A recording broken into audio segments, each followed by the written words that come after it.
根据世界气象组织上新的报告指出，到这世纪尾，全球的平均气温可能会比工业化进程搁升悬3度。报告也指出 ，AI 人工智慧是人类面对气候变迁上有希望的技术之一，会当赶紧来帮助发展中的国家来建立预测天气的模型。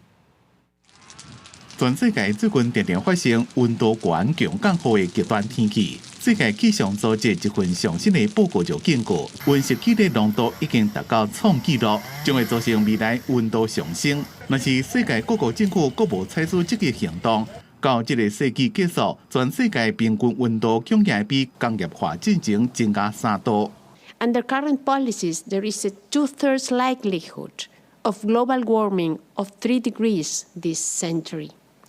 Even at existing levels of warming,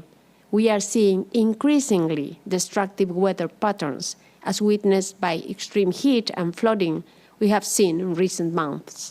资料显示，2024年前8个月拢是有史以来上热的天气，而且有80%的可能性，未来5年就会出现第一遍全世界平均温度增加1.5度，和极端天气发生的机会搁再增加。这份报告也提出解决的方法，用 AI 人工智慧加机器学习，就当彻底改变天气预测的方法。It offers a lot of potential possibilities to make weather modeling cheaper, faster, and ultimately more accessible to developing countries who might not have the resources, the capacity, or the computational abilities right now to use what are now considered traditional numerical weather prediction models. 不过报告也警告讲，需要强固有力的全世界管理机构来确保 AI 加机器学习是为着全世界的利益伫咧服务。不过无论上新的技术搁再安怎进步，带来希望，学者依然是警告讲，这个拢抑阁无法度减轻气候变迁的影响。